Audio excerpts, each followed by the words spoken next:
بسم اللہ الرحمن الرحیم۔ بسم اللہ الرحمن الرحیم۔ السلام علیکم ورحمۃ اللہ وبرکاتہ۔ عزیز طلبہ، آج مسند امام اعظم کا سبق نمبر 54 ہے، اور اس سبق کے اندر ہم تطبیق کا حکم اور اسی طرح نماز میں تسمیع اور تحمید کا کیا حکم ہے، ان دونوں مسائل کی تفصیل پڑھیں گے۔ وبه قال حدثنا ابو حنیفہ عن ابی یعفور عمن حدثه عن سعد بن مالک قال كنا نطبق ثم امرنا بالركب۔ حضرت سعد بن مالک رضی اللہ تعالیٰ عنہ فرماتے ہیں، ہم تطبیق کیا کرتے تھے، پھر ہمیں گھٹنوں پر ہاتھ رکھنے کا حکم دیا گیا۔ عزیز طلبہ، اس حدیث مبارکہ میں تطبیق کا حکم بیان ہوا ہے۔ تطبیق کہتے ہیں رکوع کی حالت میں ہاتھوں کو لٹکانا یا ملا کر گھٹنوں کے درمیان رکھنا۔ یہ دونوں معنی لیے جاتے ہیں، لیکن جو دوسرا معنی ہے دونوں ہاتھوں کو ملا کر گھٹنوں کے درمیان رکھنا، یہ زیادہ مشہور ہے۔ تو یہ جو صورت تھی شروع میں یہ مشروع تھی اور بعد میں اس کو منسوخ کر دیا گیا، یعنی شروع اسلام میں رکوع کی حالت میں اسی طرح کیا جاتا تھا، اسی پر عمل ہوتا تھا، لیکن پھر آپ صلی اللہ علیہ وسلم نے اس کو منسوخ کر دیا اور اس کی جگہ ہاتھ گھٹنوں پر رکھنے کا حکم دیا۔ احکام کی منسوخی میں یہ بات جو ہے وہ ذہن میں رکھنی چاہیے کہ آپ صلی اللہ علیہ وسلم کے ذریعے سے ہی احکامات جو ہیں وہ لوگوں تک پہنچتے ہیں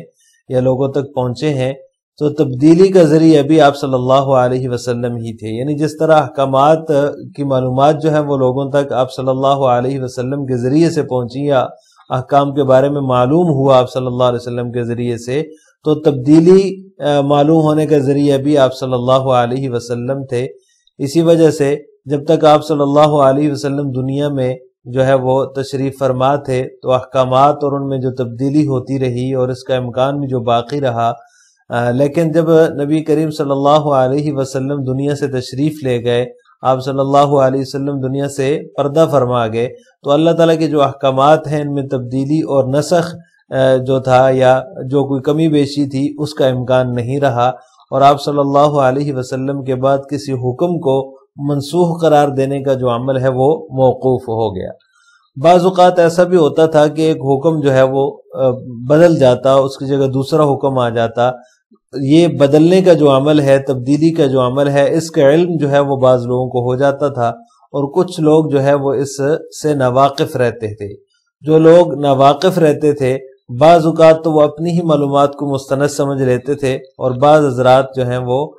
دوسروں کی معلومات کو قبول کر لیا کرتے تھے۔ یعنی جب حکم منسوخ ہو گیا تو پھر لوگوں کے دو گروہ ہیں، جو پہلے سے عمل کرتے ہوئے چلے آ رہے تھے، اسی کو انہوں نے جو ہے وہ مستند سمجھا اور اسی پر عمل جاری رکھا، اور بعض حضرات وہ ہوتے ہیں جو کہ دوسروں کی معلومات کو قبول کر لیتے ہیں، تو لہٰذا وہ پہلے والے عمل کو چھوڑ کر دوسرے پر عمل شروع کر دیتے ہیں۔ تو رکوع کا بھی یہی سلسلہ تھا۔ رکوع کا طریقہ جو ہے وہ شروع اسلام میں یہ تھا کہ دونوں ہاتھوں کو ملا کر جوڑ کر گھٹنوں کے درمیان رکھ لیا جاتا تھا، اور اسی کیفیت میں جو ہے وہ تسبیحات پڑھی جاتی تھی۔ لیکن یہ طریقہ کچھ عرصے تک چلتا رہا، بعد میں آپ صلی اللہ علیہ وسلم نے اس طریقے کو منسوخ قرار دے دیا۔ اس طریقے کو ہی تطبیق کہا جاتا ہے۔ جب آپ صلی اللہ علیہ وسلم نے اس کو منسوخ قرار دے دیا، تو اس کے بعد جو طریقہ آپ صلی اللہ علیہ وسلم نے ارشاد فرمایا وہ یہ تھا کہ گھٹنوں کے درمیان ہاتھ رکھنے کی بجائے گھٹنوں کے اوپر ہاتھ رکھے جائیں۔ حضرت عبداللہ بن مسعود رضی اللہ تعالیٰ عنہ کے بارے میں آتا ہے کہ وہ آخری دم تک جو ہے وہ تطبیق ہی فرمایا کرتے تھے۔ انہوں نے گھٹنوں کے اوپر ہاتھ نہیں رکھے، بلکہ وہ ہاتھوں کو ملا کر جوڑ کر جو ہے وہ گھٹنوں کے بیچ میں ہی رکھا کرتے تھے۔ تو اس کا جواب یہ ہے کہ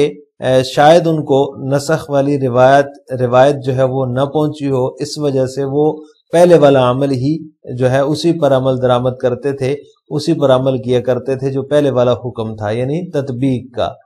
دوسرا جواب یہ ہے کہ وہ اس تطبیق کو عظیمت سمجھتے تھے، اس لیے اس پر عمل فرماتے تھے۔ یعنی تطبیق کا جو طریقہ ہے اس کو وہ عظیمت سمجھتے ہوئے اس پر عمل کرتے تھے، جبکہ دوسرا جو حکم ہاتھ گھٹنوں کے اوپر رکھنے والا تھا اس کو وہ رخصت سمجھتے تھے، اور عظیمت کے اوپر وہ عمل کرتے تھے، رخصت کے اوپر عمل نہیں کرتے تھے۔ تیسرا جواب یہ ہے کہ یہ ان کی خصوصیت بھی ہو سکتی ہے، ہو سکتا ہے یہ ان کی خصوصیت ہو، اس وجہ سے وہ تطبیق ہی فرمایا کرتے تھے اور جو ہے وہ ہاتھوں کو گھٹنوں کے اوپر نہیں رکھا کرتے تھے۔ بیان و اکتفاء الامام علی التسمیع۔ وبه قال حدثنا ابن ابي سبع بن طلحة قال رأيت ابا حنيفة يسأل عطاء عن الامام اذا قال سمع الله لمن حمده ايقول ربنا لك الحمد قال ما عليه ان يقول ذلك ثم روى عن ابن عمر رضي الله تعالى عنهما صلى بنا النبي صلى الله عليه وسلم فلما رفع رأسه من الركعة قال سمع الله لمن حمده فقال رجل ربنا لك الحمد حمدا كثيرا طيبا مباركا فيه فلما انصرف النبي صلى الله عليه وسلم قال من ذا المتكلم بهذه قالها 3 مرات قال الرجل أنا يا نبي الله قال فوالذي بعثني بالحق لقد رأيت 39 ملكا يبتدرون أيهم يكتبها لك وأول من يرفعها۔ اس روایت کا ترجمہ یہ ہے کہ ابن ابی سبع جو ہیں وہ فرماتے ہیں کہ میں نے امام ابو حنیفہ رحمہ اللہ تعالیٰ کو حضرت عطا سے یہ سوال پوچھتے ہوئے دیکھا کہ جب امام جو ہے وہ سمع اللہ لمن حمدہ کہہ لے تو کیا اس کے بعد ربنا لک الحمد بھی کہے گا؟ قال ما علیہ ان یقولا، فرمایا کہ امام پر یہ کہنا ضروری نہیں ہے۔ ثم روا، پھر انہوں نے جو ہے وہ حضرت ابن عمر رضی اللہ تعالی عنہما کی یہ روایت پیش کی کہ نبی کریم صلی اللہ علیہ وسلم نے ایک مرتبہ نماز پڑھائی، جب آپ نے رکوع سے سر اٹھایا اور سمع اللہ لمن حمدہ کہا تو ایک شخص نے کہا ربنا لک الحمد حمدا کثیرا طیبا مبارکا فی۔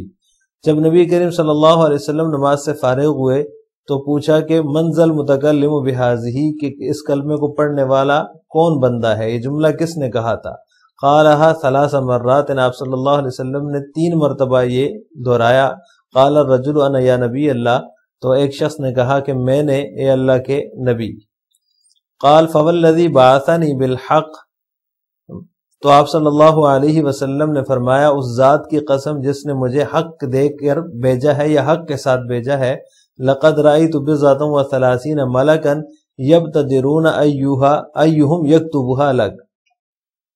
میں نے 30 سے زائد فرشتوں کو اس کی طرف لپکتے ہوئے دیکھا ہے کہ کون اس کا ثواب پہلے لکھ لے اور کون اسے سب سے پہلے وَأَوَّلُ مَن يَرْفَعُهَا، اور کون اسے سب سے پہلے اوپر لے جائے۔ عزیز طلبہ، اس حدیث مبارکہ کے اندر نماز میں تسمیع اور تحمید کا حکم بیان ہوا ہے، یعنی جو سمع اللہ لمن حمدہ ہے اور ربنا لک الحمد ہے اس کا کیا حکم ہے۔ تو اس بات پر تو سب کا اتفاق ہے کہ منفرد جو ہے وہ نماز میں تسمیع بھی پڑھے گا اور تحمید بھی پڑھے گا، یعنی دونوں الفاظ، تسمیع کے الفاظ بھی اور تحمید کے الفاظ بھی کہے گا، اور مقتدی صرف تحمید کہے گا، یعنی جب وہ امام کے پیچھے نماز پڑھ رہا ہو تو مقتدی جو ہے وہ صرف تحمید ربنا لک الحمد کہے گا۔ لیکن اختلاف اس میں ہے کہ امام تحمید کہے گا یا نہیں، یعنی امام سمع اللہ لمن حمدہ کے بعد ربنا لک الحمد کہے گا یا نہیں کہے گا۔ تو امام شافعی رحمہ اللہ تعالیٰ کا یہ کہنا ہے کہ تسمیع اور تحمید دونوں امام کہے گا، جبکہ ائمہ ثلاثہ یہ فرماتے ہیں کہ امام صرف تسمیع کہے، یعنی سمع اللہ لمن حمدہ کہے گا اور ربنا لک الحمد نہیں کہے گا، بلکہ ربنا لک الحمد جو ہے یہ مقتدی کہے گا۔ ائمہ ثلاثہ کے دلائل جو ہیں وہ دلائل میں سے حضرت انس رضی اللہ تعالیٰ عنہ کی دلیل ہے، حضرت انس رضی اللہ تعالیٰ عنہ کی روایت ہے جو کہ ان کی دلیل بنتی ہے۔ وہ فرماتے ہیں وَإِذَا قَالَ سَمِعَ اللَّهُ لِمَنْ حَمِدَ فَقُولُوا رَبَّنَا لَكَ الْحَمْدُ، یعنی یہ ایک پوری روایت ہے، اس میں سے رکوع کے متعلق، تسمیع سے متعلق یہ حکم ہے کہ جب امام سمع اللہ لمن حمدہ کہے تو تم ربنا لک الحمد کہو۔ اب اس حدیث میں جو ہے وہ امام اور مقتدی دونوں کا الگ الگ وظیفہ جو ہے وہ ذکر کیا گیا ہے۔ امام جو ہے وہ سمع اللہ لمن حمدہ کہے تو مقتدی ربنا لک الحمد کہے، تو لہٰذا اس سے پتہ چلتا ہے کہ امام صرف تسمیع کہے گا اور مقتدی صرف تحمید کہے گا، یعنی امام صرف سمع اللہ لمن حمدہ کہے گا اور مقتدی صرف ربنا لک الحمد کہے گا۔ امام شافعی رحمہ اللہ تعالیٰ کی دلیل جو ہے وہ یہ والی روایت ہے کہ جب رسول اللہ صلی اللہ علیہ وسلم اذا رفع رأسه من الرکوع، رکوع سے سر اٹھاتے تو قال سمع اللہ لمن حمد ربنا لک الحمد، تو آپ صلی اللہ علیہ وسلم جو ہے وہ سمع اللہ لمن حمدہ کہتے اور پھر ربنا لک الحمد کہتے۔ یہ ترمذی کی روایت ہے جس کو حضرت علی رضی اللہ تعالیٰ عنہ نے روایت کیا ہے۔ تو اس سے پتہ چلتا ہے کہ امام جو ہے وہ تسمیع اور تحمید دونوں کے الفاظ کہے گا، صرف تسمیع نہیں کہے گا، صرف تسمیع یعنی سمع اللہ لمن حمدہ کے اوپر اکتفا نہیں کرے گا۔ تو اس کا جواب جو ہے وہ ائمہ ثلاثہ کی طرف سے یہ دیا جاتا ہے کہ اس میں منفرد کا ذکر ہے، یہ اس وقت کی حالت کو بیان کیا جا رہا ہے آپ صلی اللہ علیہ وسلم کی، جس وقت آپ اکیلے نماز پڑھ رہے ہوتے تھے، اور جب اکیلے نماز پڑھنے والا بندہ جو ہوتا ہے اس کو منفرد کہتے ہیں، اور منفرد کے لیے ہم بھی جو ہے وہ تسمیع اور تحمید دونوں کے قائل ہیں، یعنی سمع اللہ لمن حمدہ بھی کہے گا اور ربنا لک الحمد بھی کہے گا۔ تو لہٰذا امام شافعی رحمہ اللہ تعالیٰ کی جو دلیل ہے کہ آپ صلی اللہ علیہ وسلم رکوع سے سر اٹھاتے تو سمع اللہ لمن حمدہ ربنا لک الحمد کہتے، تو یہ حالت انفراد کی ہے، یعنی جب آپ صلی اللہ علیہ وسلم اکیلے نماز پڑھ رہے ہوتے تھے۔